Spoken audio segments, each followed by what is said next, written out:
Hi, this is Cheryl back with you from Farmhouse Frugally, and happy Memorial Day weekend. If you have served, we are so blessed to have you. I am doing today a What Would You Make for the month of May, and I have 6 wonderful wooden DIYs for you to enjoy. I am starting with this adorable little wood box that we got on the good table at our dump. It was made in China and hand painted and really quite sweet, especially if you are into the primitive country. But I did take my sander and I did remove that paint so that it would not show underneath. And I am going to mix up some of this old-fashioned milk paint from the Old Fashioned Milk Paint Company. Half water, half milk paint, and I actually added a little bit more water because I found this one is a little bit thick to paint this. As it sits, so sometimes you do need to add just a little bit more water. So I am just brushing on all around the 4 sides and just the top. I'm going to keep the interior and the handle natural. And then once I have that first coat on, I'm going to use my heat gun to crackle that up a little bit.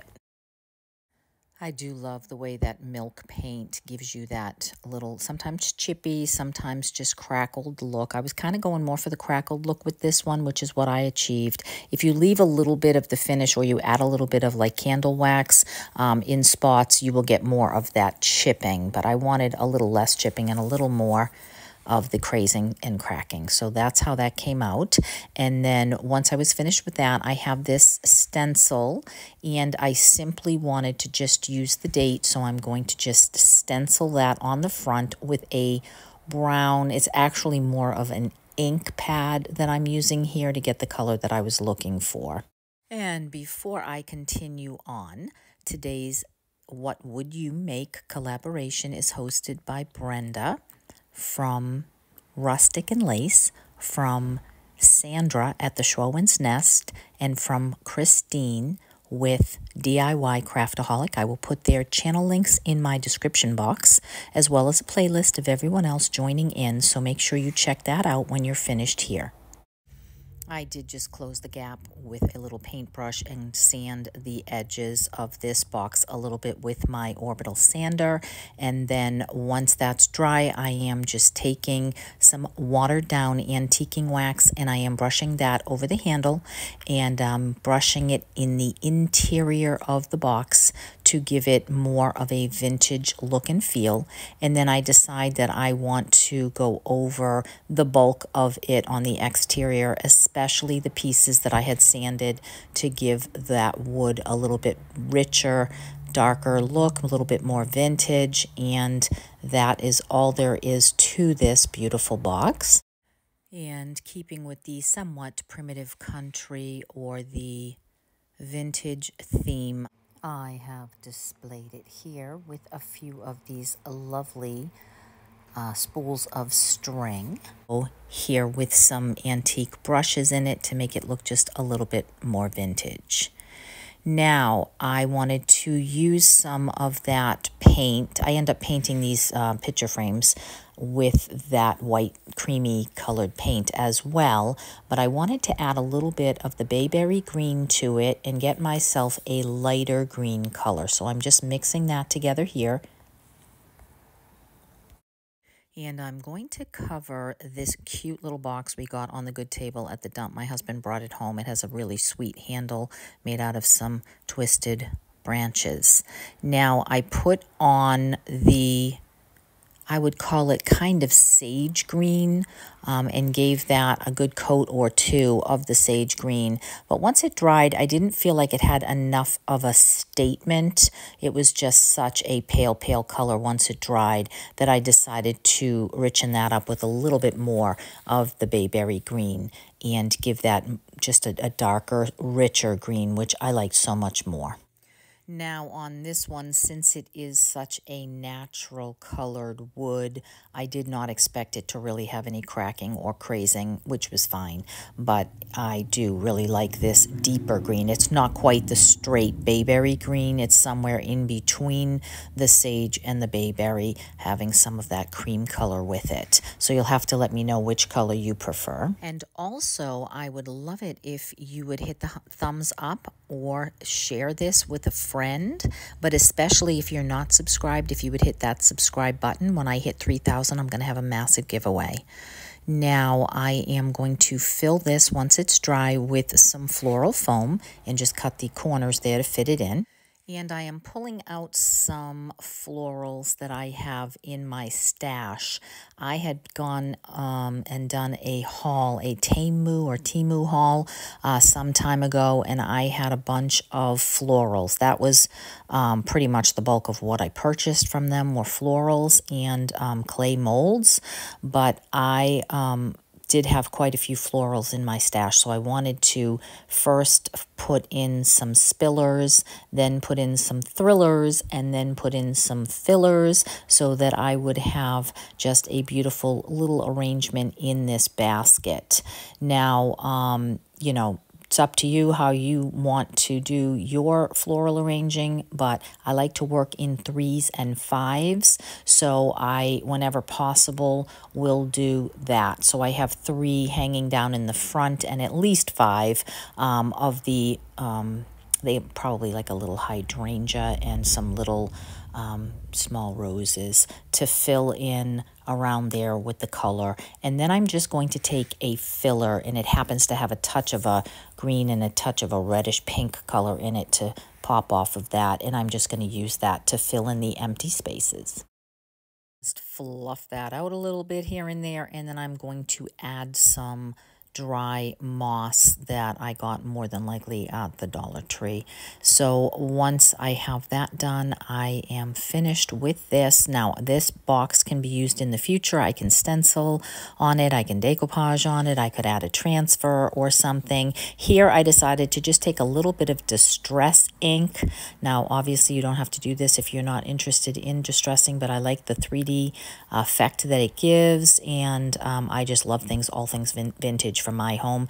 So I really love the way that that changed this up a bit. So here it is. You'll have to let me know what you think about this sweet little, I don't even know what it is, planter at found at my dump.